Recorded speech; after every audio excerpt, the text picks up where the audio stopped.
Le jour de l'Action de grâce, ma sœur m'a jeté une assiette après que j'ai refusé de la laisser, elle et ses triplés, venir vivre chez moi.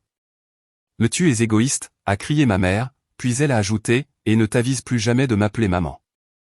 J'ai juste souri, je me suis levé et j'ai appelé mon avocate. Tout est exactement comme tu l'avais dit. Active le plan.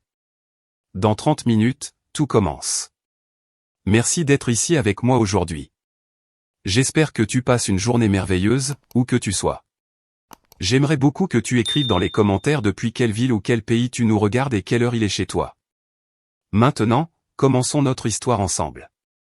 La purée de pommes de terre était chaude, très chaude. J'ai senti la chaleur humide traverser instantanément la laine de mon pull préféré, celui qui m'avait coûté la moitié d'un salaire et que je m'étais offert comme cadeau d'anniversaire. Ça brûlait, mais la brûlure sur ma peau n'était rien comparée à l'humiliation glaciale qui a traversé ma poitrine. J'étais debout devant toute ma famille, mes oncles, mes cousins, mes parents. Figé. Un morceau de dinde émietté glissait lentement sur mon épaule, laissant une traînée grasse. La sauce au canneberge, collante et rouge, coulait de mes cheveux et tachait le parquet en bois récemment poli de ma mère. Ma sœur Griselda, 28 ans, tremblait pas de peur mais de rage pure, volcanique. Sa poitrine montait et descendait, ses narines étaient dilatées. L'assiette en porcelaine vide, qui une seconde plus tôt contenait son repas, était encore dans sa main. La main qu'elle avait utilisée pour me la lancer directement au visage. Tu es égoïste. Sa voix était un cri aigu, strident, qui a fait éclater en sanglots un de ses 3 enfants, mon neveu Lazaro, dans un coin du salon. Griselda. Mon père Amador a protesté faiblement depuis le bout de la table. C'était une protestation sans force. Le murmure d'un homme qui avait renoncé à avoir une voix depuis des décennies. Il n'a même pas essayé de se lever, mais ma mère, Hortensia, elle, s'est levée. Elle s'est mise debout avec la fureur d'une lionne qui défend son petit, sauf que je n'étais pas le petit qu'elle défendait. Elle s'est placée à côté de Griselda, sa main posée sur l'épaule de ma sœur dans un geste de soutien inébranlable. Ses yeux, identiques aux miens mais remplis d'un feu que je n'aurais jamais, se sont plantés dans les miens. N'ose plus jamais m'appeler maman, a-t-elle sifflé. Chaque mot était un dard empoisonné lancé avec une précision mortelle. Tu n'es pas ma fille. Tu n'es pas ma fille si tu n'es même pas capable d'aider ta propre sœur dans son moment de besoin. La salle à manger, qui était auparavant remplie du bruit du dîner et de rires forcés, est devenue silencieuse comme un tombeau. On pouvait entendre les pleurs aigus de Lazaro, le goutte-à-goutte de la sauce au canneberge sur le sol. Tout le monde me regardait. Mon oncle, ma tante, mes cousins me regardaient avec un mélange d'horreur, de pitié et cette terrible curiosité des gens qui assistent à un accident de voiture. Ils attendaient que je craque, que je pleure, que je hurle, que je m'excuse pour l'assiette qu'on venait de me lancer. À la place, quelque chose d'étrange s'est produit. Avec un calme que je ne savais même pas avoir, j'ai pris la serviette en tissu à ma place, je l'ai dépliée et j'ai commencé à enlever méthodiquement la purée de mon visage. La chaleur sur ma peau commençait à disparaître, mais la glace qui s'était formée autour de mon cœur depuis 32 ans s'est enfin solidifiée, et alors j'ai souri. Ce n'était pas un sourire gentil, ce n'était pas un sourire de pardon. C'était le sourire froid et satisfait de quelqu'un qui vient de voir la dernière pièce d'un puzzle de 1000 pièces se mettre en place. Tu as raison, maman, ai-je dit. Ma voix était étonnamment ferme, claire dans le silence. Peut-être que je ne le suis pas. La confusion a remplacé la colère sur le visage de ma mère. Griselda a arrêté de trembler et m'a regardé la bouche ouverte. Je me suis lentement retourné, j'ai pris mon sac à main accroché au dossier de la chaise, j'ai sorti mon téléphone et j'ai composé un numéro que je connaissais par cœur. Qu'est-ce qu'elle fait, a murmuré ma tante. Allô.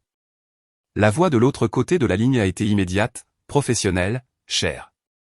Maître Dahlia, ai-je dit clairement, sans détourner mon regard du visage pâle de ma mère. C'est Renata. Je suis au dîner. Tout est exactement comme vous aviez dit que ça se passerait. Il y a eu une courte pause. Est-ce que vous allez bien, Renata? Est-ce que vous êtes blessée? Mieux que jamais, ai-je répondu, sentant la glace dans ma poitrine s'étendre, me donnant une force que je n'avais jamais ressentie. Activez le plan.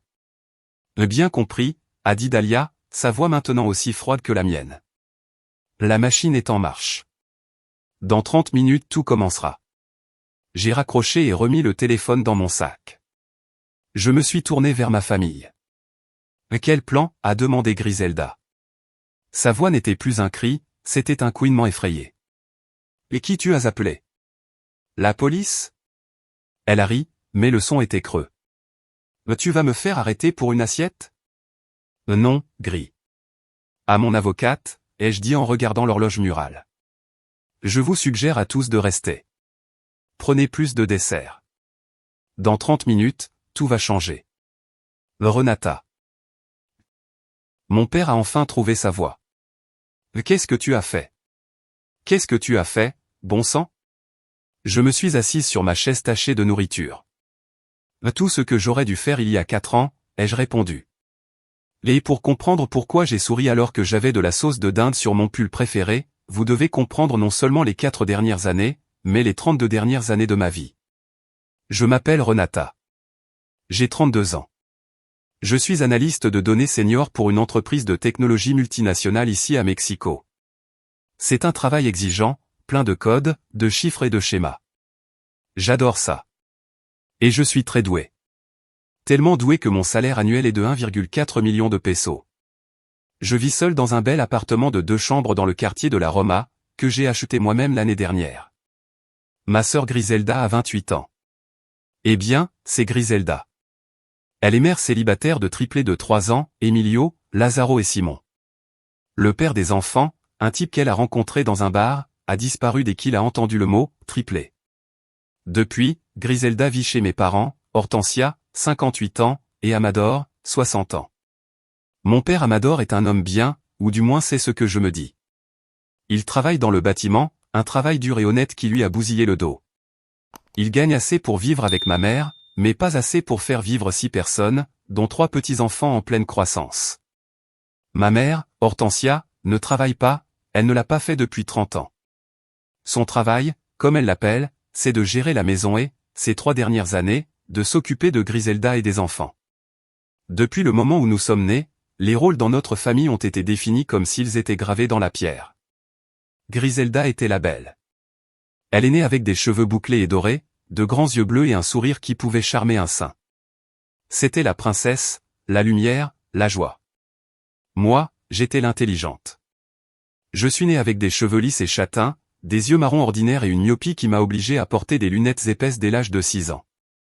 J'étais toujours en train de lire, toujours silencieuse, toujours en train d'observer. Dans ma famille, la beauté de Griselda était un atout à célébrer. Mon intelligence était un outil, une ressource à exploiter. J'ai un souvenir qui résume tout. C'est le noyau de qui je suis. J'avais 16 ans. Je venais de recevoir la lettre d'acceptation du TEC de Monterrey. Pas juste une acceptation, une bourse complète. Frais de scolarité, logement, livres, tout. Mon travail acharné, les nuits blanches, les week-ends à étudier pendant que Griselda faisait la fête, tout avait payé. C'était le moment le plus heureux et le plus fier de ma vie. Je me suis précipité vers le téléphone de la cuisine.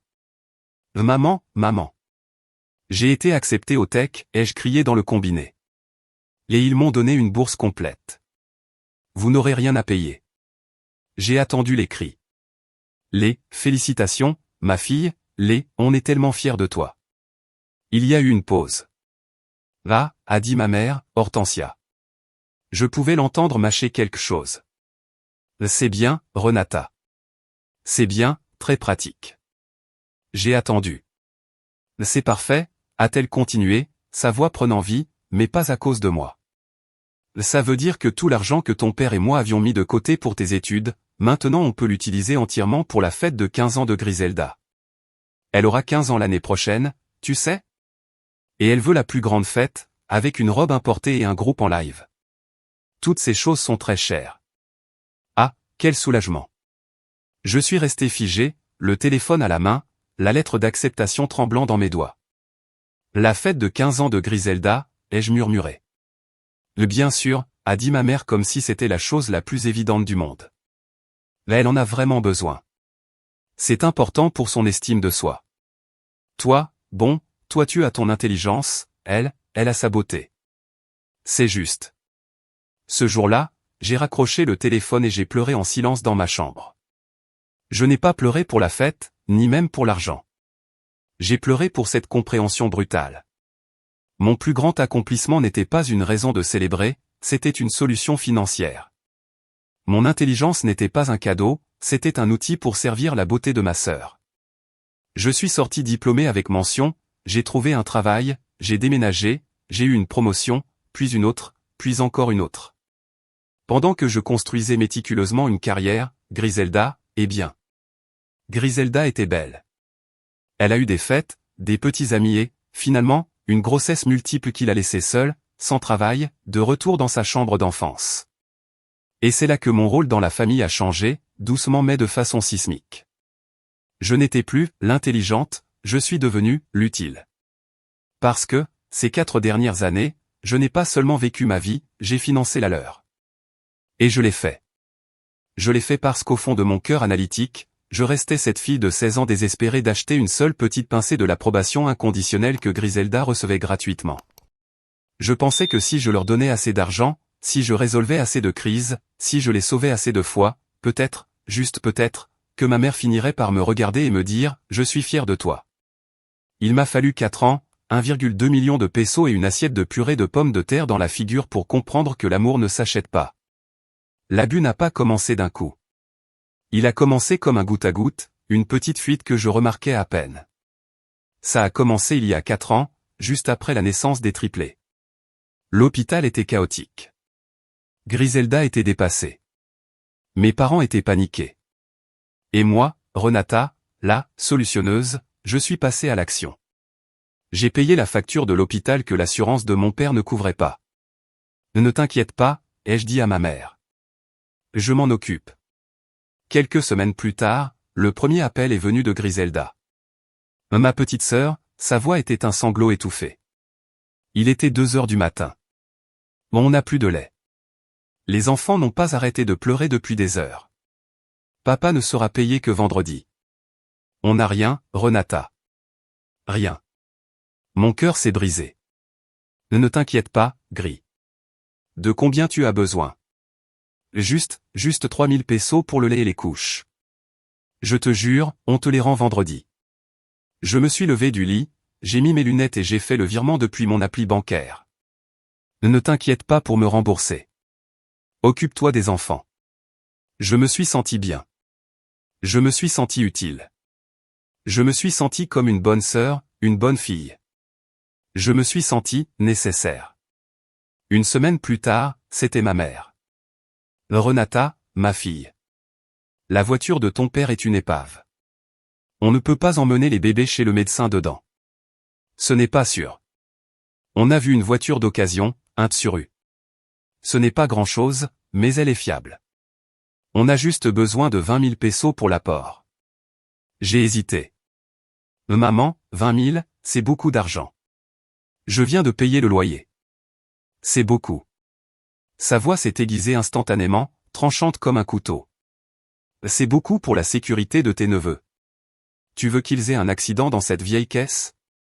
Tu veux que Griselda prenne le métro avec 3 bébés? Renata, pour l'amour de Dieu, c'est ta famille. La culpabilité m'a frappé comme un camion. Je me suis senti minuscule, égoïste. D'accord, maman, ai-je murmuré. Je te fais le virement. Et c'est comme ça que ça a commencé.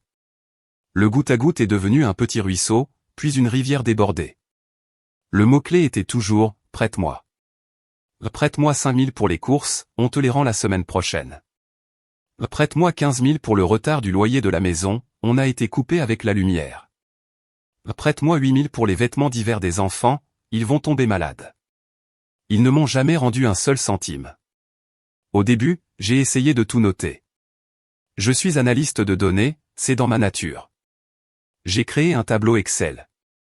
Après maman en loyer. Après Griselda aux couches, etc. Après 6 mois, le tableau était déprimant. Après 1 an, il faisait peur.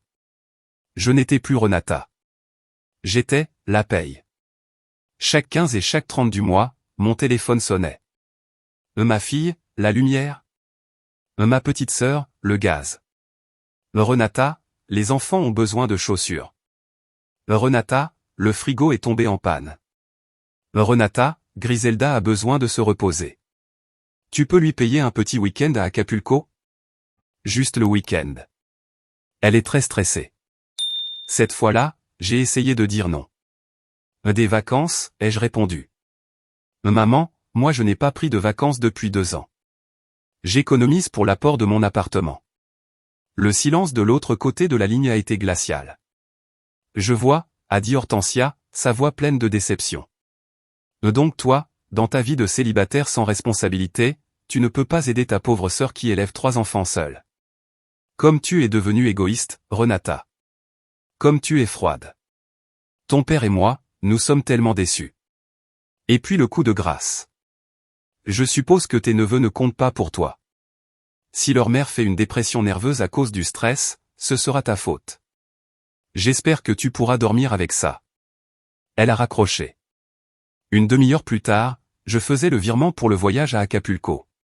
Quand j'ai eu ma grande promotion, celle qui m'a catapulté à mon salaire actuel, j'ai fait l'erreur de le leur dire. J'ai emmené mes parents dîner dans un bon restaurant, au Pujol.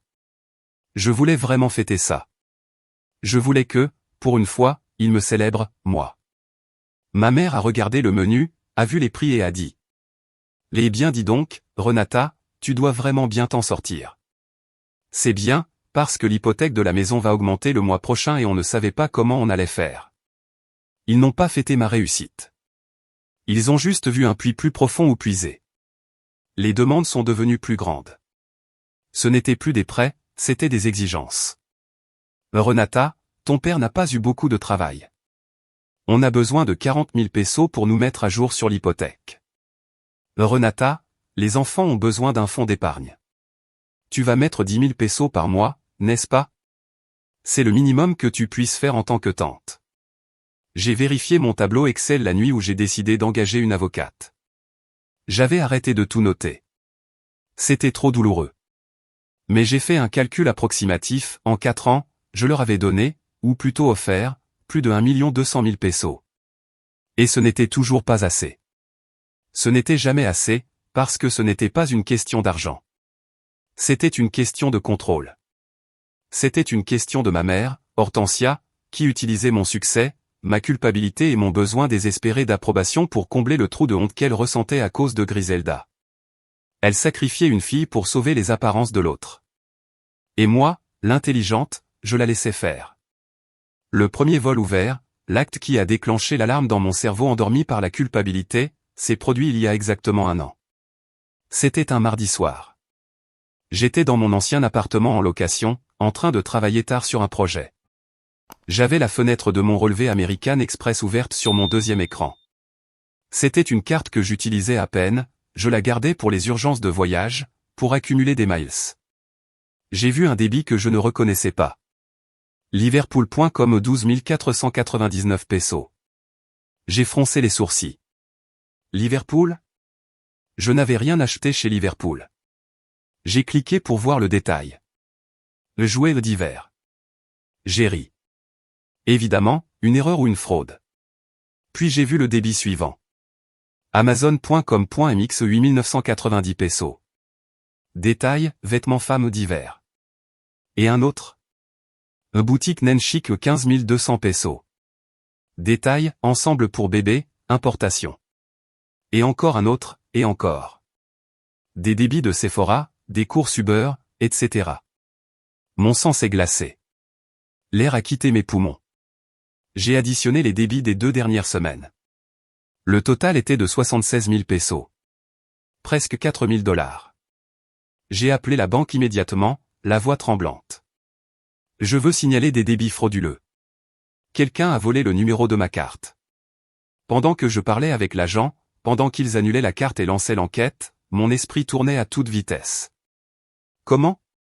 Comment avait-il eu mon numéro? Puis, comme un coup de poing dans l'estomac, je m'en suis souvenu. 6 mois plus tôt. Ma fille, m'avait dit ma mère au téléphone avec sa voix toute douce. Je vais réserver un petit hôtel à Cuernavaca pour l'anniversaire de mariage de ton oncle. C'est juste pour garantir la réservation. Rien ne sera débité. Mais ma carte n'a pas assez de plafond. Tu peux me prêter la tienne? Juste les numéros. Je te jure. Je lui ai fait confiance. J'étais occupé. Je lui ai lu les chiffres de l'American Express et le code de sécurité au téléphone. Merci, ma fille. Tu es un ange. L'agent de la banque m'a dit que les colis Liverpool et Amazon avaient été envoyés à une adresse à Iztapalapa, l'adresse de mes parents. Je suis monté dans ma voiture et je suis allé chez eux. Il était 22 heures. Je suis entré sans frapper. J'ai trouvé Griselda dans le salon, en train de regarder une telenovela. Elle portait un peignoir en soie que je ne reconnaissais pas. Les triplés couraient en couche, mais dans un coin, j'ai vu une tour de carton. Des cartons Amazon, des sacs Liverpool. Où sont les affaires, ai-je demandé. Ma voix était plate, morte. Griselda a bondi du canapé. Quoi? De quoi tu parles? Tu m'as fait peur. Les affaires, ai-je répété en avançant vers les sacs. Les choses que tu as achetées avec ma carte de crédit, Griselda. Son visage est passé de la confusion à la panique, puis instantanément aux larmes. C'était sa spécialité, les larmes instantanées. Je n'avais pas le choix, Renata, a-t-elle sangloté en se couvrant le visage. Je n'avais pas le choix. Les enfants avaient besoin de choses. Ils avaient besoin de beaux vêtements pour Noël. Et moi j'avais besoin de quelque chose pour me sentir humaine. Je suis tellement déprimé. Tu aurais pu me demander, ai-je dit, ma voix tremblant de colère froide. Et là, les larmes se sont arrêtées. En un clin d'œil, le visage de Griselda s'est durci. La victime a disparu, la petite princesse gâtée, furieuse, a pris sa place. Je savais que tu dirais non, a-t-elle craché. Je suis restée stupéfaite. Je savais que tu dirais non, a-t-elle répété, sa voix montant. Tu es radine, égoïste. Tu gagnes tellement d'argent, des millions, et quoi? Tu ne peux même pas aider ta propre sœur, et tu vis dans ton monde de luxe alors que tes neveux portent des vêtements de seconde main. Tu me devais ça. Tu nous le devais. Je l'ai regardé. L'audace pure, l'envie brute, non filtrée, qui coulait de chaque mot. Elle n'était pas désolée. Elle était en colère d'avoir été prise. C'est de la fraude, Griselda, ai-je dit calmement. J'ai signalé les débits. La banque enquête. Son visage est devenu blanc comme un fantôme. Quoi? Non, Renata. Tu ne peux pas. Tu vas me causer des problèmes. Ils vont dire que c'est moi. C'est déjà fait, ai-je dit en me retournant. Et je te conseille de rendre tout ce que tu peux. Ce soir-là, ma mère m'a appelé. Pas pour s'excuser. Pour hurler. Comment oses-tu accuser ta sœur, a-t-elle hurlé au téléphone. L'humilier comme ça et l'appeler voleuse. Elle prenait juste ce dont elle avait besoin. C'est ton devoir de t'occuper d'elle. Annule cette enquête tout de suite. Non, ai-je répondu, et j'ai raccroché. La banque m'a remboursé l'argent. Je n'ai jamais su si Liverpool ou Amazon avaient enquêté sur Griselda, mais le mal était fait. La confiance n'était pas seulement brisée, elle était pulvérisée. J'ai annulé la carte, changé tous mes mots de passe, et pour la première fois j'ai mis un cadenas d'acier sur mon portefeuille. J'ai commencé à comprendre que ce n'était pas de l'aide, c'était une infestation. Le point de non-retour absolu, le moment qui a brûlé le dernier pont, la dernière petite graine d'espoir que j'avais d'une famille normale, s'est produit il y a 3 mois. C'était un jeudi. Je m'en souviens parfaitement parce que j'étais à la réunion trimestrielle des directeurs. Moi, l'analyste de données de 32 ans, je présentais mon analyse de projection de revenus au PDG de l'entreprise et à tout le conseil d'administration. C'était le moment le plus important de ma carrière jusqu'à ce jour. Mon téléphone, en mode silencieux sur la table de conférence en acajou, s'est mis à vibrer. Je l'ai ignoré. Il a vibré encore et encore. 5 fois. J'ai jeté un coup d'œil. David BBVA, mon conseiller de banque personnelle. David ne m'appelait jamais, sauf en cas d'urgence absolue. Excusez-moi un instant, ai-je dit au conseil. C'est une urgence bancaire. Je dois prendre cet appel. Je suis sorti de la salle de réunion, le cœur battant fort. Il y a un problème sur mon compte, David, ai-je répondu en marchant dans le couloir. Je suis en plein milieu de quelque chose de très important. Est-ce que tout va bien? Il y a eu une pause. David était un type gentil, toujours professionnel, mais sa voix sonnait bizarre. Gêné. Mademoiselle Renata, a-t-il dit d'une voix formelle. J'ai une situation un peu délicate ici. Quelle situation? Eh bien, votre mère, Madame Hortensia, est à mon bureau en ce moment. Mon estomac s'est contracté. Ma mère? Qu'est-ce qui se passe? Eh bien, a dit David, et je l'ai entendu baisser la voix comme s'il ne voulait pas qu'elle l'entende. Là, elle est ici avec un formulaire de demande. Elle demande à être ajoutée comme cotitulaire et signataire autorisé sur votre compte courant principal. Je me suis figé. Mon compte principal? Le compte de salaire et d'investissement? Celui-là même, a confirmé David. Là évidemment, je lui ai dit que nous avions besoin de votre présence et de votre autorisation explicite. Et elle a dit, oh bien sûr, voici le formulaire qu'elle a signé hier soir. Le couloir a commencé à tourner autour de moi. David, je n'ai rien signé. Je sais, a-t-il dit, sa voix maintenant grave. C'est ça le problème, mademoiselle Renata. La signature sur le formulaire, franchement, ne ressemble pas du tout à la vôtre dans nos dossiers. Ce n'est même pas proche. C'est une tentative assez pauvre de falsification. L'air a quitté mes poumons. Je me suis appuyé contre la paroi en verre, regardant sans voir mes collègues dans la salle de réunion. Falsification. Falsification de signature. Un délit fédéral. Ma mère, ma propre mère, était allée à ma banque avec un document falsifié pour essayer d'obtenir un accès légal et illimité à chaque centime que je possédais, mon salaire, mes économies, l'apport de ma maison. David, j'ai réussi à dire, la voix rauque. Là est-ce qu'elle est toujours devant toi? Oui, a-t-il répondu. Là elle sourit, en attendant que je traite les papiers. J'ai avalé ma salive, la glace revenant dans ma poitrine, plus froide que jamais. David, j'ai besoin d'un service. Ne lui parle pas de la signature. Ne lui dis pas que tu m'as appelé. Dis-lui simplement que le système d'approbation des cotitulaires est en panne pour maintenance. Dis-lui qu'elle devra revenir la semaine prochaine et que la banque la contactera. Dis-lui n'importe quoi, mais fais-la partir. Bien compris, mademoiselle Renata. Nous ferons ça. Et je vous conseille de venir à l'agence dès que possible. Je serai là dans 1 heure. J'ai raccroché. Je suis retourné dans la salle de réunion. J'ai ouvert la porte. Tous les yeux se sont tournés vers moi. Monsieur le directeur, ai-je dit, ma voix étrangement calme. Je vous présente mes excuses. Il y a une grave urgence familiale, une tentative de fraude. Je dois partir. Je n'ai pas attendu de réponse. J'ai pris mon ordinateur et mon sac et je suis sorti. Je suis allé à la banque. David m'attendait. Il m'a montré le formulaire. La signature était un gribouillis tremblant qui ne ressemblait en rien à la mienne. Ma mère ne s'était même pas donné la peine de l'imiter correctement. Ce soir-là, je ne l'ai pas appelée. J'ai attendu. Elle a appelé à 20 heures. Allô, ma fille. Sa voix était joyeuse, chantante. Comment s'est passée ta journée au travail? Qu'est-ce que tu as fait aujourd'hui, maman, ai-je demandé, la voix morte. De quoi tu parles? Je suis allé au supermarché. Je me suis occupé des enfants. Comme d'habitude. Tu es allé à ma banque. Tu as essayé de falsifier ma signature pour accéder à mon compte. Silence. Le silence le plus froid et le plus lourd que j'ai jamais entendu.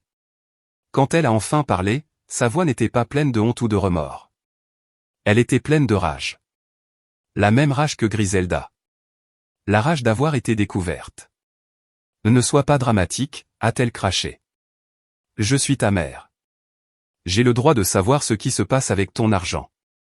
Qu'est-ce qui se passerait s'il t'arrivait quelque chose? Si tu mourais, qui s'occuperait de tout? Je faisais juste en sorte de protéger les biens de la famille. C'est de la fraude, maman, ai-je crié. Les larmes ont enfin coulé. Des larmes de pure incrédulité. C'est un délit. Tu aurais pu aller en prison. Tu aurais pu me ruiner. Mais je ne l'ai pas fait, a-t-elle répliqué en criant. Et tu ne l'aurais même pas su si ce directeur idiot ne t'avait pas appelé. Tu devrais être reconnaissante que quelqu'un se soucie assez de toi pour gérer tes affaires. Tu as toujours été si irresponsable avec ton argent, tu le donnes à n'importe qui. L'ironie m'a frappé si fort que j'en ai ri. Un rire sec et brisé. Mais tu as raison, ai-je dit. J'ai été très irresponsable. J'ai raccroché. Et à ce moment-là, la fille de 32 ans qui avait passé toute sa vie à essayer d'acheter l'approbation de sa mère est morte. La Renata qui faisait des virements par culpabilité, la Renata qui acceptait l'abus, la Renata qui mettait sa famille avant sa propre sécurité financière a disparu. À sa place est née une nouvelle femme. Une femme froide, calculatrice et, pour la première fois, vraiment intelligente. La femme qui a ouvert Google et tapé « avocat fraude financière Mexico ». Le lendemain, j'ai pris un jour de congé maladie. Je me sentais malade. Malade de ma famille, malade de moi-même pour avoir laissé faire tout ça. Mon premier rendez-vous était à 10 heures du matin, dans un cabinet à Polanco. Le cabinet de maître Dalia Cardenas n'était ni grand, ni ostentatoire. Il était fonctionnel, impeccable, et plein de livres de droit. Dalia était une femme d'une cinquantaine d'années, aux cheveux argentés, parfaitement attachée dans un chignon serré, avec des lunettes posées sur un nez fin. Ses yeux n'étaient pas doux, ils étaient perçants.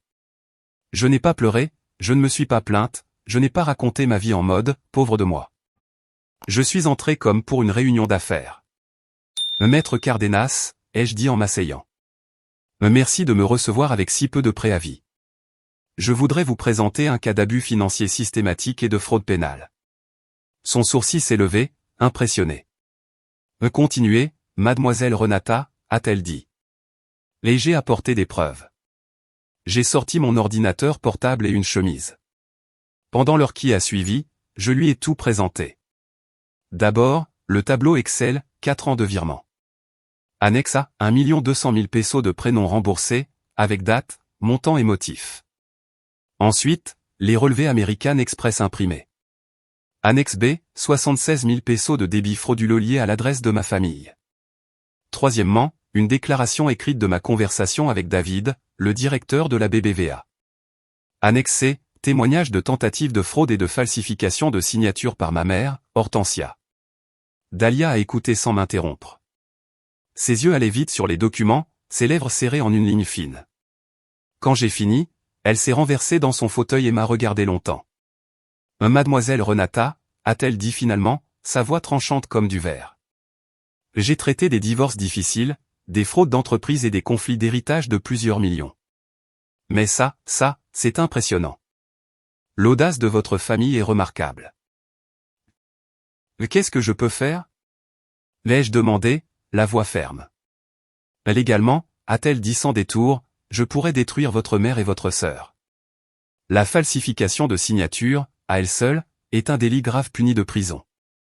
La fraude à la carte de crédit aussi.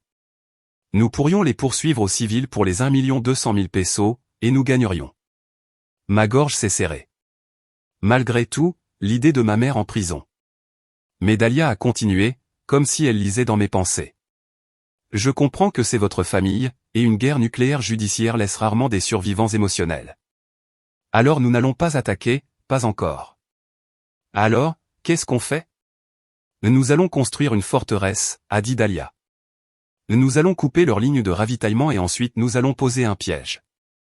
Ce jour-là, nous avons mis en place les premières étapes du plan.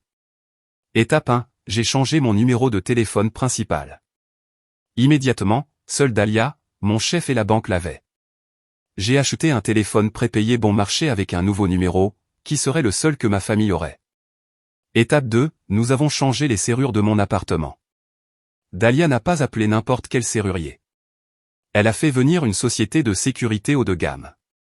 Ils ont installé des serrures Medeco, impossibles à dupliquer sans ma pièce d'identité et une lettre notariée. Étape 3, j'ai déplacé 90% de mes avoirs. Nous avons ouvert un nouveau compte dans une banque complètement différente, une avec laquelle ma famille n'avait aucune connexion. Le compte BBVA est resté ouvert avec un solde minimum, juste assez pour couvrir de petites dépenses. Ce serait l'appât. Étape 4, Dalia a rédigé 2 lettres de « Cessez et abstenez-vous ». Des documents légaux brutaux et magnifiques. Ils détaillaient chaque délit. L'extorsion financière, la fraude à la carte, la falsification de signature. Ils déclaraient que tout contact futur non sollicité serait considéré comme du harcèlement. Ils étaient prêts à être envoyés par courrier recommandé. « On les envoie maintenant ?» ai-je demandé. « Non », a dit Dalia avec un demi-sourire. « On attend. » Elles sont en train d'escalader. La fraude bancaire était un acte de désespoir parce que tu as coupé l'argent de la carte. Elles vont essayer quelque chose d'autre, quelque chose de plus gros. Et quand elles le feront, nous serons prêtes. La prochaine fois, nous ferons en sorte qu'elles le fassent devant des témoins. Je suis sortie de ce bureau en me sentant vide, mais aussi légère. Pour la première fois en 4 ans, je n'avais plus peur du son de mon téléphone. 2 semaines ont passé. Les 2 semaines les plus étrangement silencieuses de ma vie d'adulte. J'ai laissé quelques messages vocaux sur l'ancien numéro de ma mère depuis mon nouveau téléphone prépayé. Salut maman, c'est juste pour te dire que je vais bien. Beaucoup de travail, je vous appelle plus tard. Ces réponses étaient courtes, en colère, envoyées sur mon ancien numéro que je ne consultais plus. Pourquoi tu ne réponds pas? Qu'est-ce qui t'arrive, Renata? Tu te crois meilleur que nous? Griselda a besoin d'argent pour les chaussures des enfants. J'ai tout ignoré. La bombe a explosé un mardi soir. J'étais chez moi, en train de cuisiner un vrai dîner pour la première fois depuis longtemps. Mon téléphone prépayé a sonné. Un numéro inconnu. J'ai répondu avec prudence. Allô? Renata? C'est ta cousine. La voix était un murmure apeuré. C'était Nélia, la fille du frère de ma mère. Nélia avait quelques années de moins que moi, et c'était la seule personne de cette famille qui m'avait toujours traité comme un être humain, pas comme un portefeuille. Nélia, qu'est-ce qui se passe? Comment tu as eu ce numéro? Je l'ai pris dans le téléphone de ta mère, a-t-elle chuchoté. J'ai fait semblant de jouer avec. Cousine, je suis chez tes parents. Je suis venu leur apporter un gâteau pour l'anniversaire de mon père. Je suis dans la salle de bain. Tu dois m'écouter. Je viens d'entendre quelque chose de terrible. Mon cœur a raté un battement. Quoi? Qu'est-ce que tu as entendu? J'ai entendu ta mère et Griselda. Elles sont dans la cuisine. Elles sont furieuses, complètement folles de rage parce que tu as changé la serrure de ton appartement. Ah. Donc elles avaient déjà essayé. Griselda y est allée l'autre jour, a continué Nélia, la voix tremblante. Là elle a voulu te rendre visite et sa clé ne marchait plus. Elle a dit qu'elle a failli casser la porte. Ta mère dit que tu es devenue folle. Quoi d'autre, Noé? Dis-moi tout, s'il te plaît. Là elles sont en train de planifier quelque chose. J'ai entendu Griselda rire. Elle a dit, ce n'est pas grave qu'elle ait changé la serrure. De toute façon, j'ai une copie. Je suis devenu glacé. Qu'est-ce qu'elle a dit exactement? Qu'elle a fait faire une copie de ta clé originale il y a plus d'1 an. Au cas où, c'est ce qu'elle a dit. Elle a dit qu'elle l'avait cachée. Une copie. Une copie que même les serrures médicaux ne pouvaient pas arrêter si elle l'avait toujours. Je me suis senti incroyablement stupide. Continue, ai-je dit, la voix gelée. Ta mère lui a demandé quand tu partais en voyage. Ce voyage de travail dont tu as parlé dans ton dernier message. Mon voyage. Mon voyage à Guadalajara la semaine suivante. Je l'avais mentionné à ma mère comme excuse pour être occupée. Griselda a dit que c'était parfait. Que dès que ton avion décollerait, elles utiliseraient la clé copiée. Elle a dit qu'elles allaient engager un déménageur, qu'elles allaient amener toutes leurs affaires, les lits des enfants, tout, et qu'elles allaient s'installer dans ton appartement. Mon estomac s'est retourné. Et ta mère? Ta mère a dit que c'était un plan génial, parce qu'une fois qu'elles seraient à l'intérieur, tu ne pourrais plus les faire sortir. Elle a dit que la loi protège les enfants, et que si tu appelais la police, elle dirait qu'elles n'ont nulle part où aller, et que toi, leur riche sœur, tu les mets à la rue. Elle a dit que tu passerais pour un monstre et que tu serais obligé de les laisser rester.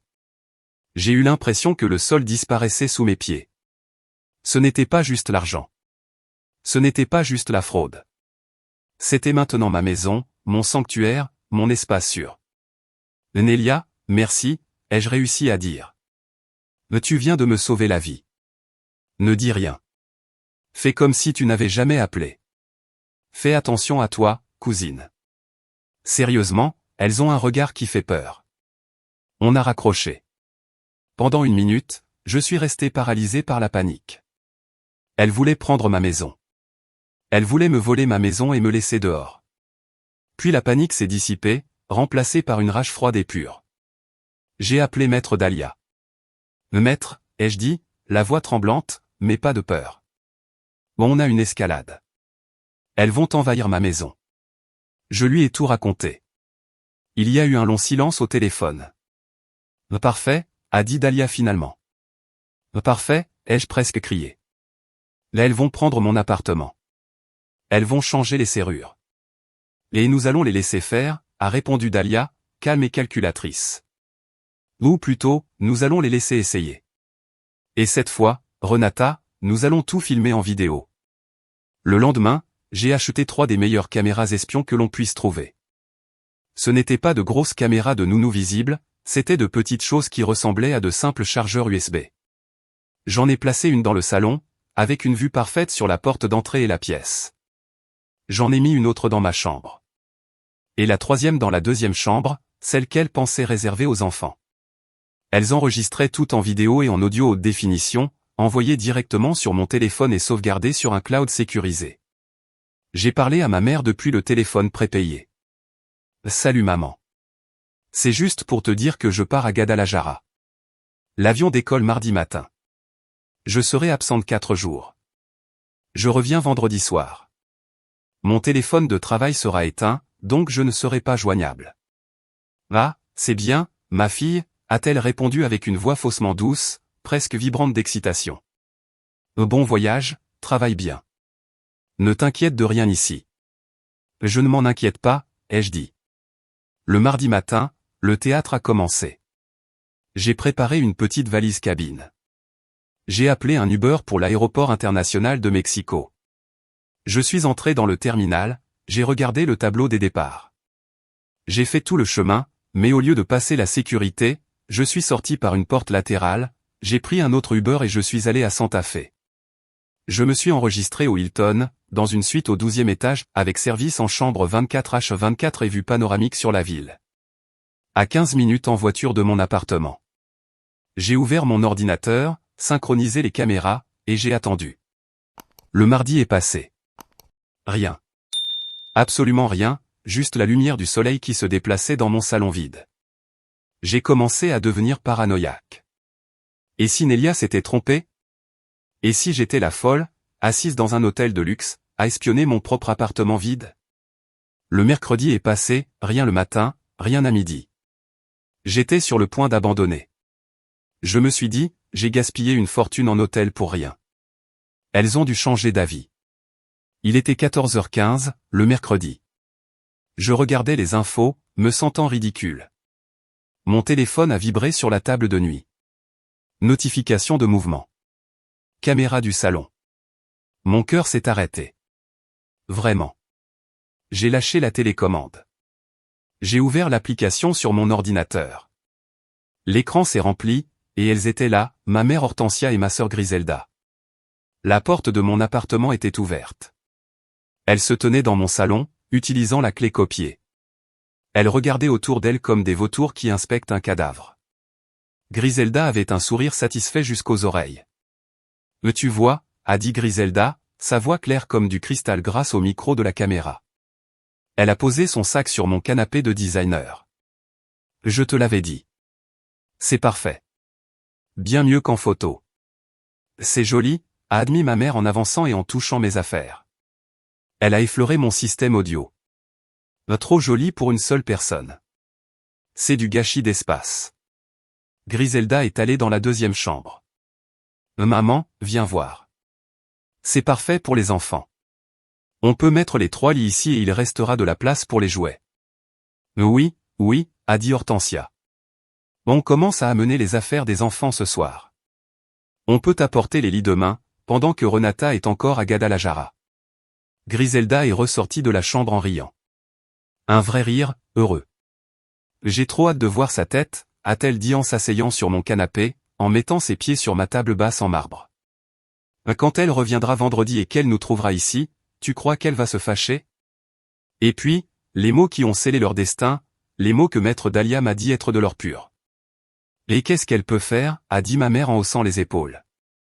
Elle s'est approchée de la caméra sans le savoir, et son visage a rempli mon écran. Son expression était froide, calculatrice. Strictement rien. Une fois qu'on sera installé ici avec les 3 enfants, elle ne pourra pas nous expulser. La loi protège les mineurs. Si elle appelle la police, qu'est-ce qu'elle va dire? Sortez ma sœur au chômage et mes neveux sans abri dans la rue. Elle passera pour un monstre. La pression sociale l'écrasera. Elle devra accepter. Griselda a applaudi. Tu as raison, maman. Tu es un génie. Enfin. De toute façon, cet appartement devrait être à moi. Elle vit seule, elle nous le doit. Exactement, a dit ma mère en allant vers la porte d'entrée. Demain matin, après avoir amené les lits, j'appellerai un serrurier. On change les serrures pour qu'elles ne puissent plus entrer sans prévenir. C'est notre maison maintenant. Elles sont sorties, on fermait la porte. Je suis resté à regarder l'écran pendant 10 minutes. Je n'ai pas pleuré. Je n'ai pas paniqué. Je n'ai pas ressenti de colère. J'ai ressenti du soulagement. Le soulagement de la certitude absolue. Le soulagement de savoir que je n'étais pas folle, que je n'exagérais pas. Elles étaient exactement comme je le craignais. Mon cœur, qui avait été brisé et confus pendant 32 ans, est devenu de la glace. J'ai sauvegardé l'enregistrement. 41 minutes de preuves pures, incontestables, d'une conspiration pour commettre un délit. Je l'ai envoyé sur un serveur sécurisé et j'ai envoyé le lien à Maître Dahlia avec un seul message, on les a. Dahlia a appelé 1 minute plus tard. Je viens de le voir, a-t-elle dit. Sa voix était calme, mais j'entendais la satisfaction. C'est magnifique, Renata. Mieux que ce qu'on espérait. Et maintenant? Maintenant, a dit Dahlia, profite du service en chambre. Rentre à la maison demain, un jour plus tôt. Fais semblant que ton voyage se termine avant, et prépare-toi pour le dîner de Thanksgiving de ta famille. C'est le décor parfait. Il est temps d'activer la deuxième phase du plan. Et nous voilà revenus au présent, au jour de l'action de grâce, dans la maison de mes parents. La tradition de Thanksgiving, avec le recul, était la plus cruelle des ironies. C'était une mascarade importée. Mon père Amador avait travaillé dans le bâtiment à San Diego pendant quelques années avant ma naissance, et il avait ramené cette tradition. Ma mère l'adorait, non pas pour l'idée de gratitude, mais parce que c'était une excuse de plus pour réunir la famille, pour se vanter, pour commérer, et surtout pour contrôler. J'étais arrivé 1 heure en avance, comme toujours, avec la plus grosse et la plus chère dinde que j'avais pu trouver. C'était ma contribution assignée. La dinde à 2000 pesos, alors que Griselda amenait, Griselda amenait juste elle-même. Mon ordinateur était en sécurité dans mon sac à dos, contre le mur de l'entrée, avec le câble HDMI déjà enroulé et prêt. Toute la famille était là, mes oncles, mes tantes, les frères de mon père, les sœurs de ma mère, mes cousins et ma cousine Nelia. Nos regards se sont croisés quand je suis entré. Elle m'a lancé un regard presque imperceptible de « fais attention ». J'ai légèrement hoché la tête. Elle savait que quelque chose allait se passer, mais pas quoi. Le dîner a été insupportablement tendu, du moins pour moi. Ma mère et Griselda, elle, étaient rayonnantes. Elle me regardait avec une anticipation à peine cachée. Elle chuchotait dans la cuisine, elle souriait. Elle pensait sûrement que je ne savais rien, que dans moins de 24 heures, leur plan génial serait exécuté, que je rentrerais dans mon appartement vendredi soir, épuisé par le voyage, pour les trouver installés avec mes neveux dans mon lit et les serrures changées. J'ai mangé ma dinde, j'ai complimenté la farce de ma tante. J'ai écouté mon oncle se plaindre du gouvernement, et j'ai attendu. Après le dessert, quand le café a été servi, Griselda s'est raclé la gorge pour attirer l'attention de tout le monde. Le moment était arrivé. Le décor était prêt. « Oh bon » a-t-elle dit en essayant de parler d'un ton calme, mais sa voix vibrait d'excitation. « Puisqu'on est tous là, en famille, il y a quelque chose que maman et moi voulons partager. » Le salon est tombé dans le silence. Tous se sont tournés vers elle. « Renata » a-t-elle dit en se tournant vers moi avec un faux sourire condescendant. « Il faut qu'on parle. »« On est en train de parler » ai-je répondu en prenant une gorgée de café. « Comme tu le sais » a-t-elle continué en ignorant mon ton. « Les enfants grandissent. Ils ont déjà 3 ans. Et la maison de mes parents est, bon, elle est très petite. On tient à peine tous dedans. C'est très stressant pour tout le monde. » Ma mère a hoché la tête avec gravité. « C'est une situation impossible, Renata. »« Impossible. » Alors, a dit Griselda, son sourire s'élargissant, on a réfléchi et on a trouvé la solution parfaite. Elle a regardé ma mère, qui lui a fait un signe de tête pour l'encourager. On a pensé qu'on allait venir vivre chez toi, a-t-elle lâché comme si elle annonçait avoir gagné au loto. Mon oncle, celui qui se plaignait du gouvernement, a arrêté de boire son café. Ma tante s'est figée, la cuillère de gâteau à mi-chemin de sa bouche.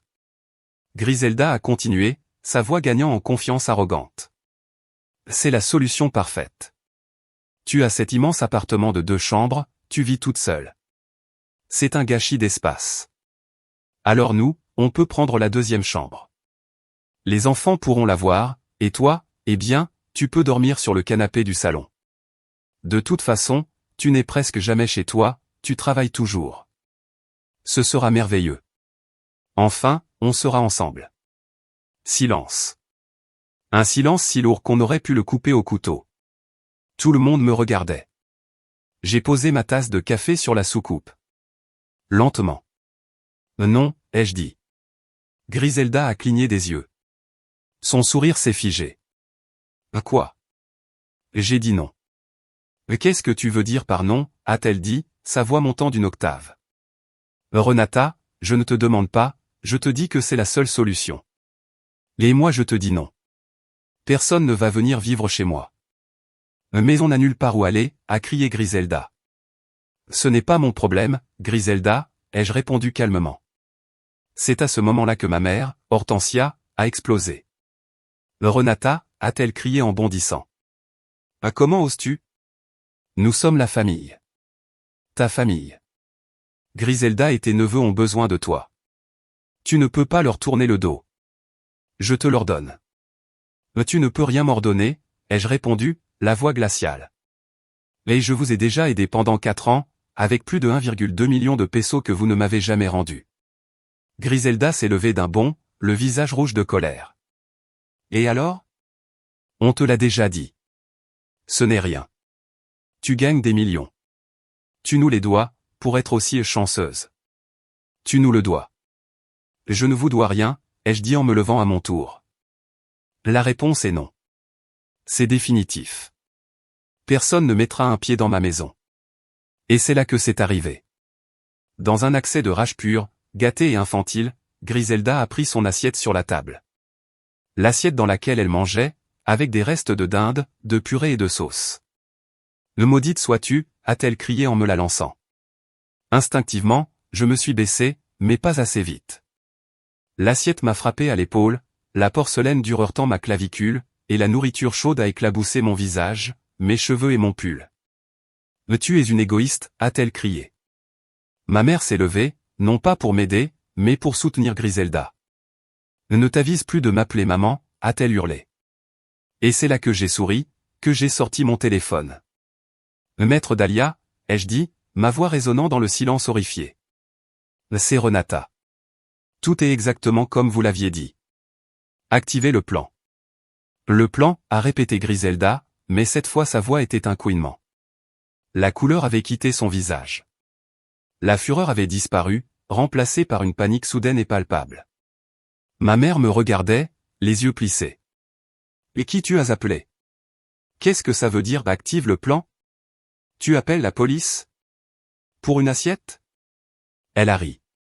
Un son aigu, nerveux. Ne sois pas ridicule, Renata.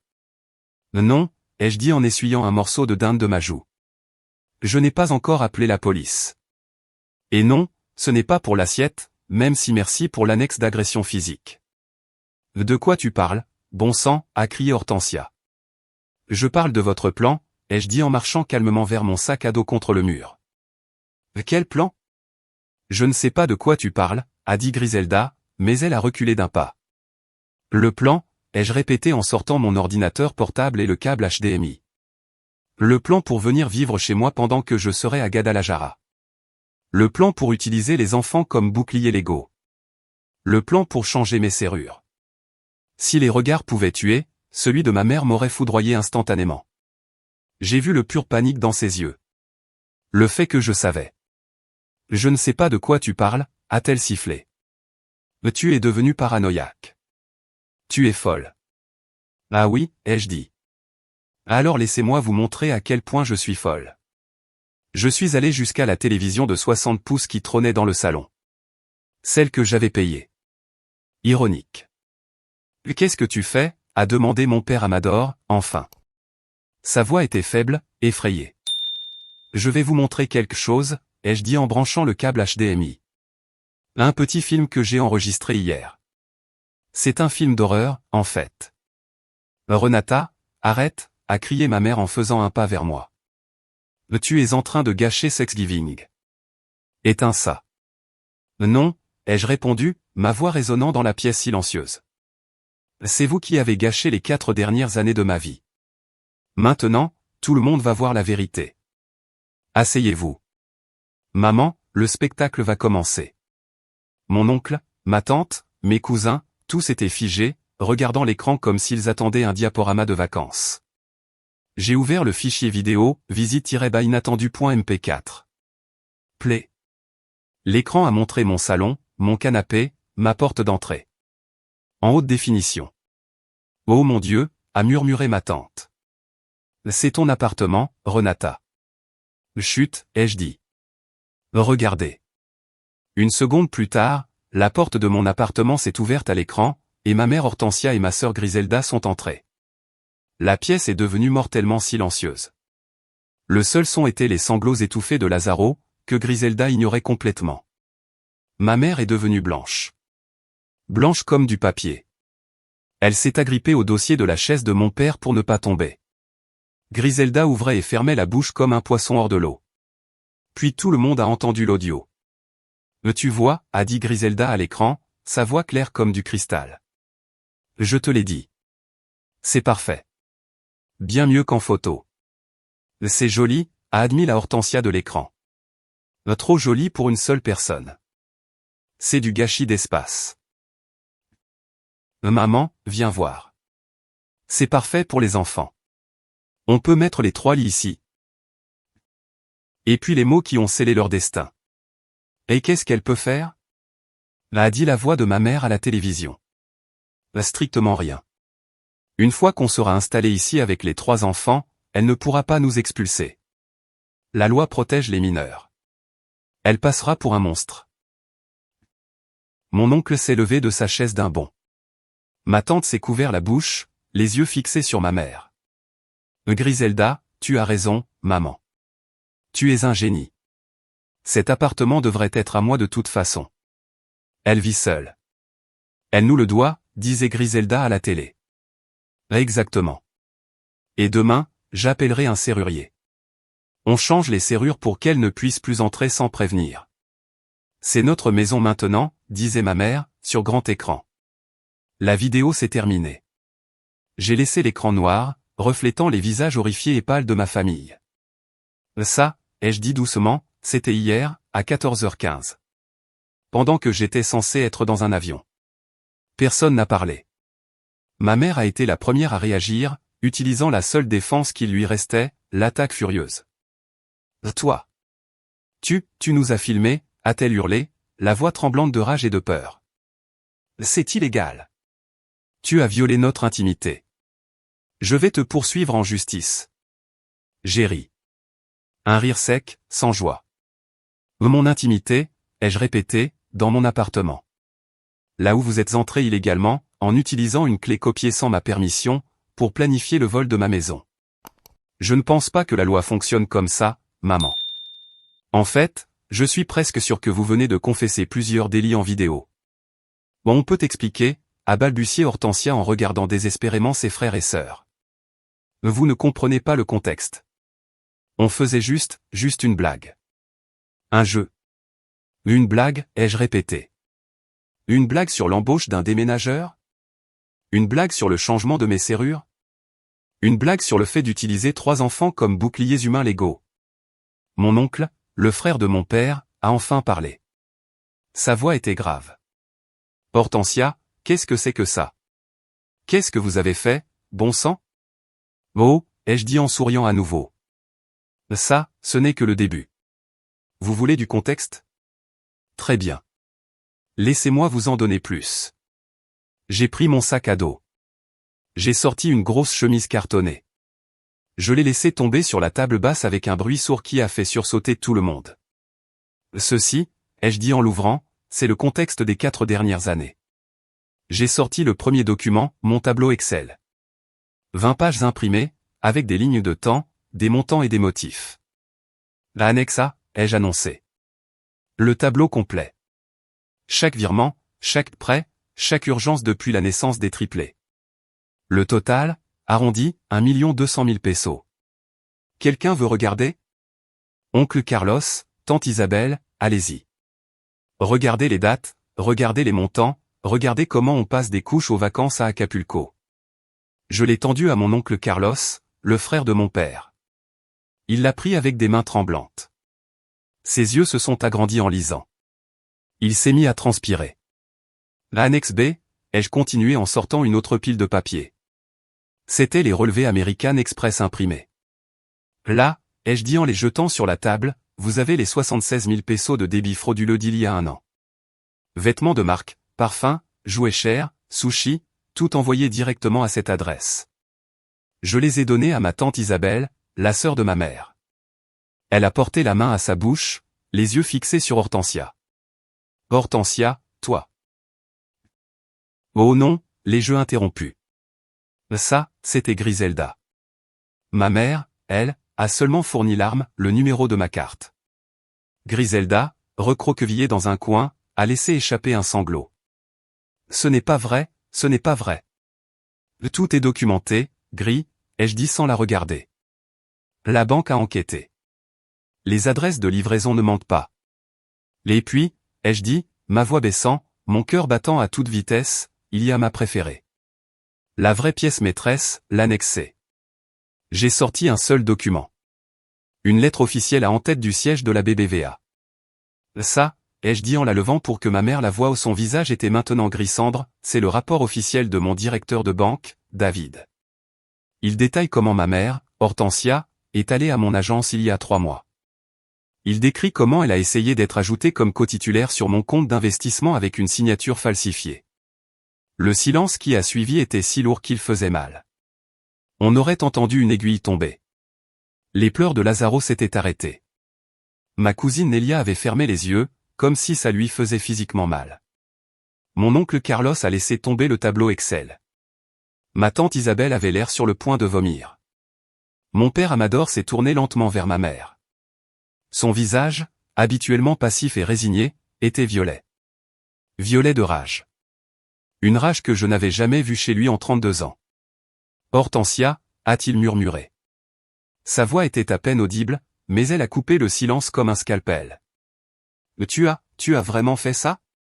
Falsifier une signature? L'argent de Renata? De ma fille? Ma mère s'est effondrée. Ce n'étaient pas des larmes de remords.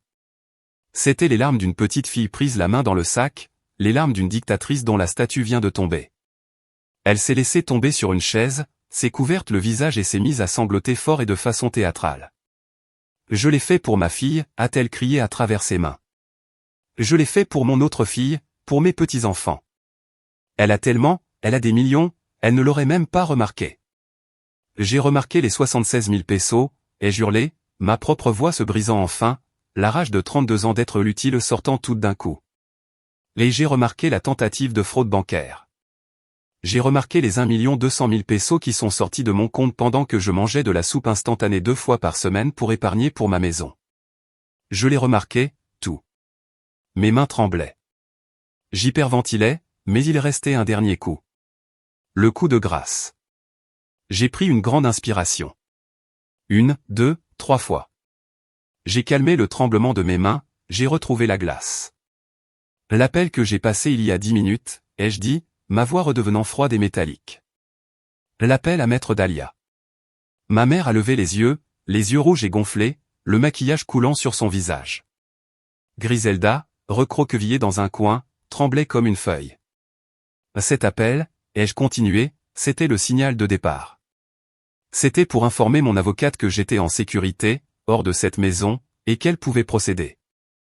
Procéder à quoi? A murmuré mon père, qui semblait avoir pris 10 ans en 10 minutes. Il y a 30 minutes, ai-je dit en regardant l'horloge murale, enfin, maintenant probablement 19, Maître Dalia devait déposer une plainte officielle auprès du parquet de la ville de Mexico. Le sanglot de ma mère s'est transformé en cri étranglé. Une plainte, ai-je poursuivi, savourant chaque mot juridique. Pour fraude, association de malfaiteurs, usurpation d'identité et falsification de signature, contre ma mère, Hortensia Pérez. Non, a hurlé Griselda en bondissant. Renata, tu ne peux pas. C'est ta mère. Tu vas l'envoyer en prison. Tu ne peux pas. Elle aurait dû y penser avant d'essayer de me voler jusqu'au dernier centime, ai-je dit. Et ça, c'est seulement pour elle. Je me suis tourné lentement vers Griselda, qui me regardait maintenant avec une terreur pure. Pour toi, c'est un peu différent, ai-je dit. La plainte pour fraude à la carte American Express a aussi été déposée contre toi. Et la vidéo qu'on vient de voir, l'annexe C, a été jointe comme preuve de conspiration pour violation de domicile. Renata, s'il te plaît, a pleuré Griselda en courant vers moi, cette fois en tombant à genoux, essayant de saisir mes jambes. Je me suis reculé avec dégoût.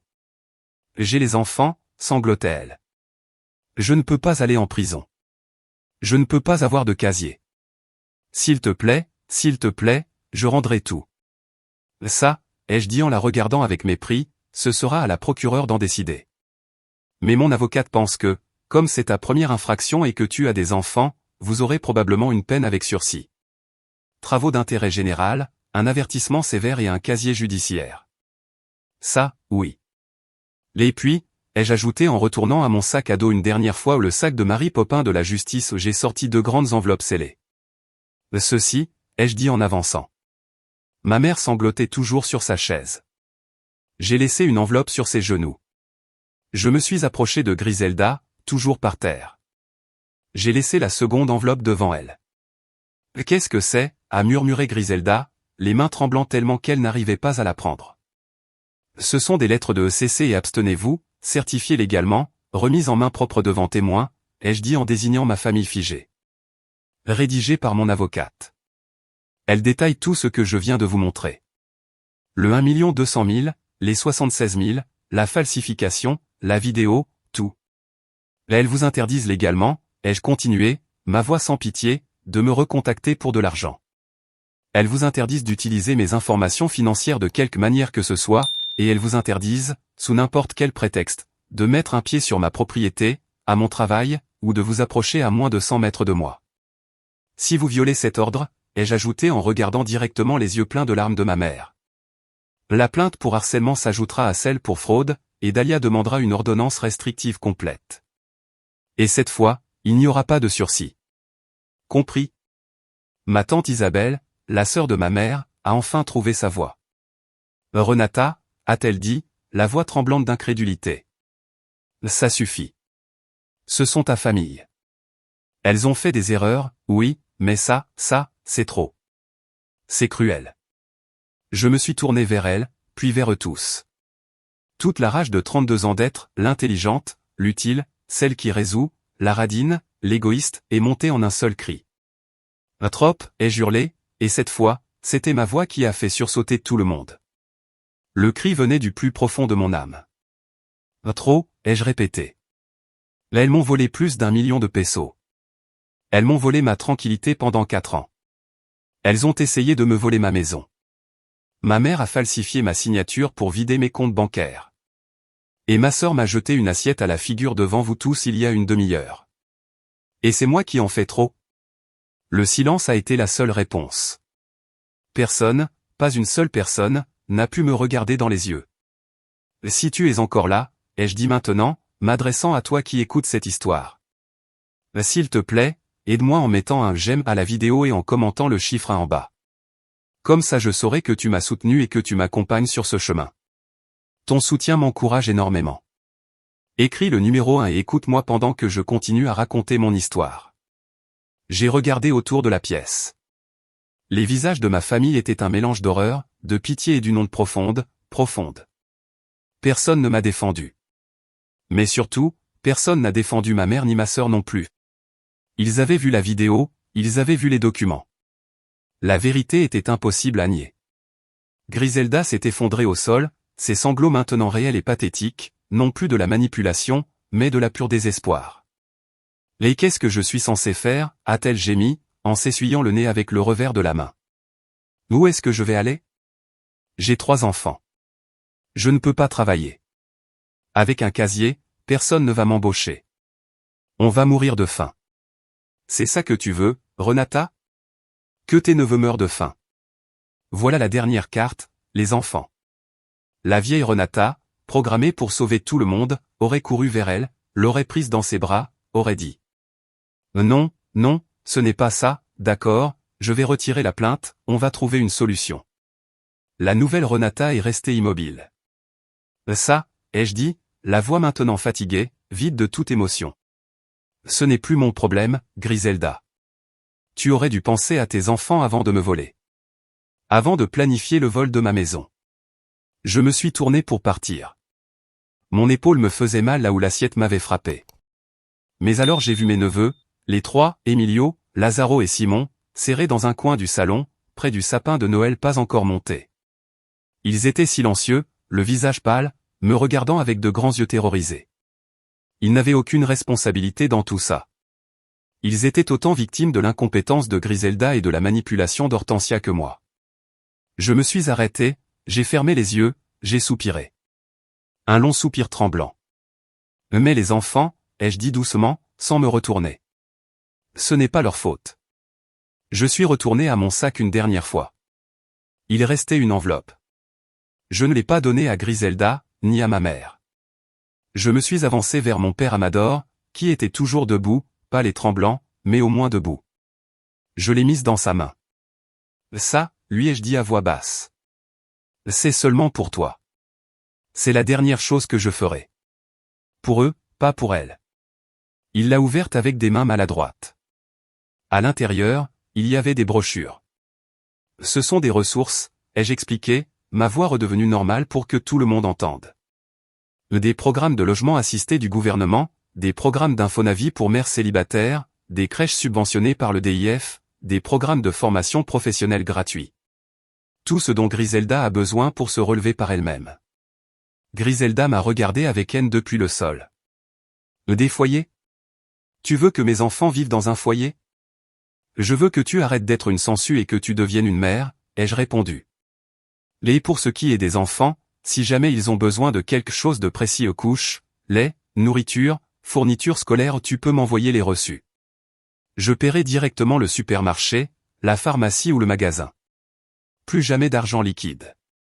Plus jamais. Pas un centime ne passera par leurs mains à elles deux. Griselda m'a regardé avec un venin pur. Tu ne me fais pas confiance. Non, ai-je simplement dit. Je ne te fais pas confiance. Je me demande bien pourquoi. J'ai mis mon manteau par-dessus mon pull taché de nourriture. J'ai pris mon sac à dos. Merci pour le dîner, ai-je dit à la pièce, d'une voix neutre. Je ne l'oublierai jamais. Je me suis dirigé vers la porte d'entrée. Ma mère sanglotait toujours, maintenant silencieusement, des sanglots secs et déchirants. Mon père me regardait avec une expression de honte profonde et un début de quelque chose. Du respect.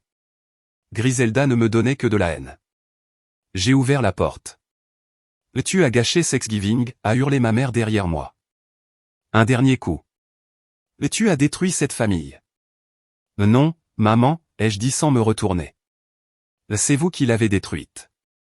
Moi, j'ai juste allumé la lumière. J'ai fermé la porte derrière moi. Pendant que je marchais vers ma voiture, dans la rue sombre, mon téléphone prépayé a vibré. Un message de Griselda. Tu es une mauvaise sœur, une chienne froide et sans cœur. J'aurais préféré que tu ne naisses jamais. Je me suis assise dans ma voiture. J'ai bloqué le numéro de Griselda. J'ai bloqué le numéro de ma mère. J'ai démarré le moteur, et en conduisant, pour la première fois en 32 ans, j'ai pris une grande respiration et je me suis senti libre. Je suis arrivé à mon appartement vers minuit. L'adrénaline était partie, laissant une fatigue profonde jusque dans les os. J'ai fermé la porte, tourné les 3 verrous de haute sécurité, je me suis laissé glisser contre la porte jusqu'au sol, et je me suis assise dans le noir de mon entrée. Et j'ai pleuré. J'ai pleuré pour la famille que je n'ai jamais eue. J'ai pleuré pour la mère que je méritais et que je n'aurai jamais. J'ai pleuré pour la fille de 16 ans qui voulait juste entendre « Je suis fier de toi ». J'ai pleuré pour ma bêtise, ma culpabilité, et ces années perdues. J'ai pleuré pendant 1 heure. Puis je me suis levé, j'ai pris une douche d'1 heure, en frottant la purée de pommes de terre séchée et les 4 dernières années de saleté et de culpabilité. J'ai dormi pour la première fois depuis des mois sans cauchemar. Le lendemain, c'était vendredi. Je me suis réveillé avec le soleil. J'ai fait du café. Je me suis assis sur mon canapé, dans mon salon silencieux, en regardant le soleil entrer par la fenêtre que j'avais failli perdre. Paix. Puis, à 11 heures du matin, les coups ont commencé. Bam, bam, bam, bam. Ce n'étaient pas des coups timides, c'étaient des poings fermés, si forts que la porte vibrait. Renata. Renata, ouvre-nous tout de suite. La voix de ma mère, aiguë, hystérique, méconnaissable. Renata, je sais que tu es là. Ouvre cette porte. Il faut que tu parles avec nous. La voix de Griselda. Je suis resté figé. Pendant une seconde, la panique de la fille utile est revenue. L'impulsion programmée de courir, d'ouvrir, de calmer, de réparer. Mon téléphone a sonné. C'était l'interphone du hall. La señorita Renata, a dit Miguel, le gardien de jour. Il y a 2 femmes en bas. Elles disent qu'elles sont votre mère et votre sœur. Elles font un gros scandale dans le hall, elles crient. Je les laisse monter? J'ai ri. Un rire sec. Miguel, non. Ne les laissez pas monter. En fait, comment elles sont entrées dans l'immeuble? Je crois qu'elles sont rentrées derrière un résident, a-t-il dit, gêné. Mais elles sont en train de frapper sur l'ascenseur. Au même moment, j'entendais des coups plus forts à ma porte. Bam, bam, bam. Renata, ouvre. Parlons en famille. Tu ne peux pas nous faire ça. Retire les plaintes. J'ai pris une grande inspiration. Je me suis rappelé Dalia. Je me suis rappelé la vidéo. Je me suis rappelé la glace dans ma poitrine. Et Miguel, ai-je dit calmement dans l'interphone. Ces 2 femmes ne sont pas les bienvenues ici. En fait, j'ai une lettre légale de ECC et abstenez-vous contre elles.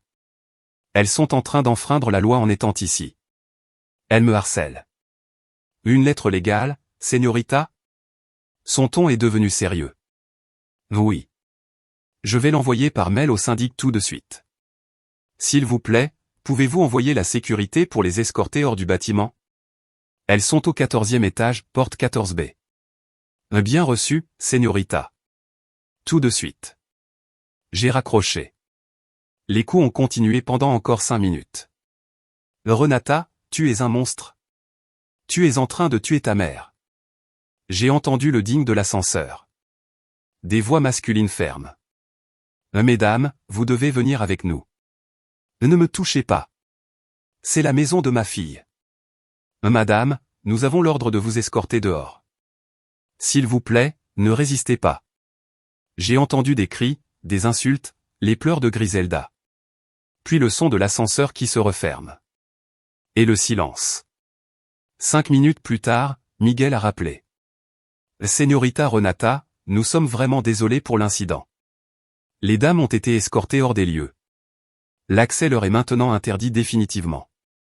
Elles ne pourront plus vous déranger. Merci, Miguel, ai-je répondu. Je vous remercie. J'ai raccroché. Je me suis assise sur mon canapé, tremblante. Pas de peur, de soulagement. J'avais posé une limite, et pour la première fois de ma vie, ça avait marché. Une semaine est passée. Une semaine de silence total et glorieux. Mon téléphone prépayé est resté muet, pas d'appel, pas de message, pas de fausse urgence. Je me suis concentré sur le travail. Je me suis concentré sur bien manger. J'ai dormi 8 heures chaque nuit. Je suis allé à la salle de sport. J'ai commencé à me sentir humaine. Le lundi suivant, je sortais de mon immeuble de bureau pour aller déjeuner. J'ai vu une silhouette familière près de l'entrée. Mon père, Amador. Ma première réaction a été de faire demi-tour. La lettre de ECC et abstenez-vous ne le concernait pas. Dalia et moi avions pris cette décision stratégique. Mais il m'a vu. Il a levé la main, pas comme un salut, comme une supplication. Renata, a-t-il dit en avançant d'un pas.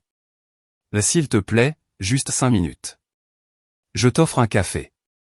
Juste parler. Il avait l'air petit, plus vieux que ses 60 ans. Ses vêtements de travail étaient poussiéreux, ses yeux rouges et gonflés. J'ai soupiré. 5 minutes, papa. Nous sommes allés dans un café de l'autre côté de la rue. Nous nous sommes assis dans un coin. Il regardait son café au lait comme s'il contenait toutes les réponses du monde. Ta mère ne sait pas que je suis là, a-t-il dit enfin. Là elle est chez ta tante Isabelle. Elle ne me parle plus. Ça ne m'étonne pas, ai-je dit sans émotion. Il m'a regardé, et j'ai vu quelque chose dans ses yeux que je n'avais jamais vu. Une onde profonde et paralysante. Renata, tu avais raison, a-t-il dit. Je n'ai rien répondu. J'ai bu mon café. Mais tu avais raison sur tout, a-t-il continué, la voix brisée. Ce soir-là, après que tu sois parti, j'ai revu la vidéo. Ton oncle Carlos l'a remise. On l'a tous regardée. Sans tes commentaires. Juste elle. Et puis on a lu ton tableau. Il a avalé difficilement. Je l'ai vu, ma fille, a-t-il murmuré. J'ai tout vu. J'ai vu comment elles ont profité de toi pendant des années. J'ai vu comment ta mère t'a pressé comme un citron. J'ai vu comment elle te manipulait. J'ai vu Griselda dépenser l'argent que tu lui donnais pour des bêtises, pour des fêtes, tout en disant que c'était pour les enfants. Et pourquoi tu n'as rien dit, papa, ai-je demandé. Ma voix n'était pas accusatrice, juste fatiguée. Pourquoi tu es resté assis là, année après année, à laisser faire? Il a fermé les yeux. Une larme est tombée dans son café. Parce que j'ai été un lâche, a-t-il murmuré. Parce que je suis un lâche. C'est la chose la plus honnête qu'il m'ait jamais dite. Parce que, a-t-il continué, c'était plus simple. C'était plus simple que tu paies. C'était plus simple que tu règles tout. C'était plus simple de te laisser être l'adulte que de me confronter à ta mère, que d'écouter ses cris, que d'écouter les plaintes de Griselda. J'ai été un lâche. On t'a utilisé. Oui, ai-je dit doucement. Vous l'avez fait. Et, a-t-il ajouté, et ça m'a surprise, j'ai été complice. J'ai profité de la paix. J'ai profité du silence. Ton argent achetait la paix dans cette maison. Pendant que tu payais, elles se taisaient, elles étaient contentes. Et moi je t'ai sacrifié pour ça. J'ai sacrifié ma propre fille pour un peu de paix et de tranquillité. Nous sommes restés un moment silencieux. Il pleurait dans son café. Griselda s'est inscrite à l'un de ses programmes de logement, a-t-il fini par dire en s'essuyant le visage. Là elle est sur liste d'attente. La plainte que Dahlia a déposée a fait très peur à ta mère. Beaucoup. La banque a fermé son compte. La police est allée chez ma belle-sœur pour lui parler. Ils lui ont donné un avertissement officiel. Ils lui ont dit que si elle recommençait, ils l'arrêteraient. Elle est furieuse. Elle dit que tu l'as humiliée, mais elle a peur. Bien, ai-je dit. J'ai ouvert un compte épargne séparé, a-t-il murmuré, sans me regarder. Un que ta mère ne connaît pas. J'y ai mis mes dernières économies. Je vais commencer à te rembourser, Renata. Ce qu'on te doit. Ce ne sera pas beaucoup au début. Ce que je gagne, ce n'est rien comparé à toi, mais je vais le faire. Chaque paye, je déposerai ce que je peux, jusqu'à ce que ce soit terminé, même si ça me prend le reste de ma vie. J'ai hoché la tête. Merci de le dire, papa. Nous sommes restés silencieux encore une minute. Est-ce qu'il y a une chance, a-t-il demandé avec peur. Qu'un jour, toi et moi. J'ai regardé l'homme qui m'avait appris à faire du vélo, l'homme qui était resté silencieux pendant que sa femme et son autre fille me vidaient financièrement. Peut-être, papa, ai-je dit en me levant. Peut-être. Mais ça va prendre beaucoup de temps et beaucoup de limites. Il a hoché la tête, reconnaissant juste pour cette petite possibilité. Je comprends. Merci, ma fille. Merci de m'avoir écouté.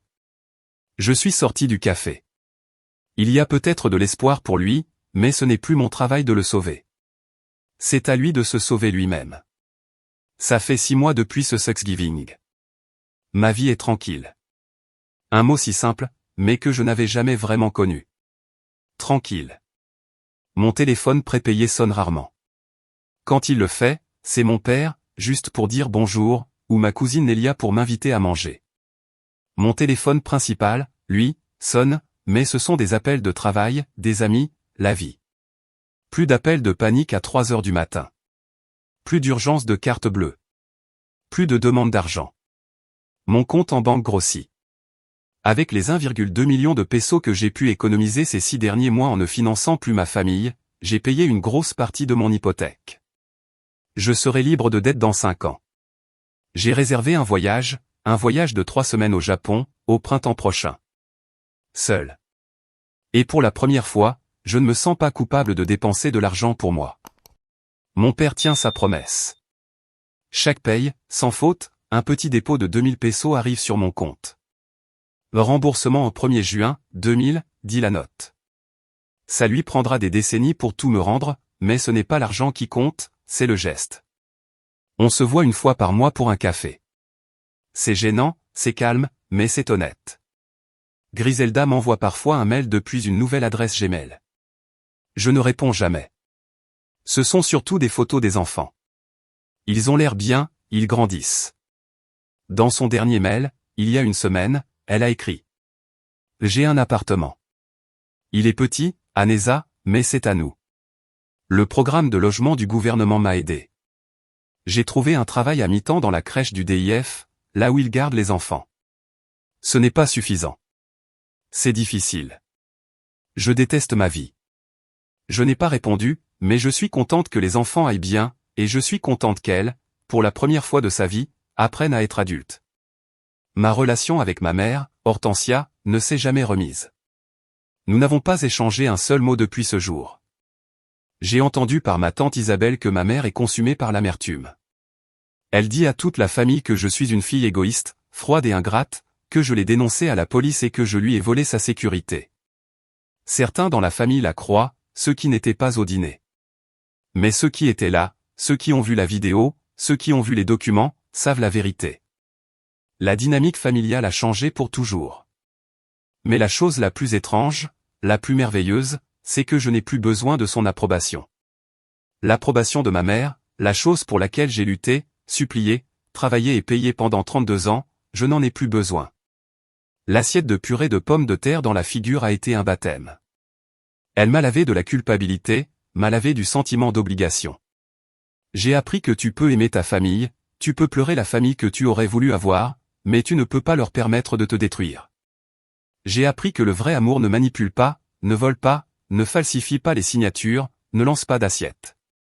Et j'ai appris que « non » est une phrase complète. Je n'ai pas sauvé ma famille en leur donnant tout ce que j'avais.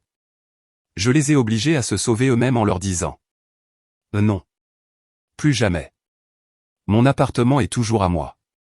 Mon crédit est propre. Ma paix mentale est réelle. J'ai perdu 32 ans et plus d'1 million de pesos à essayer d'acheter un amour qui n'a jamais été à vendre.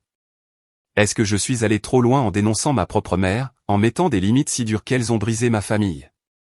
Est-ce que c'était le prix de la liberté? Et toi, qu'est-ce que tu aurais fait?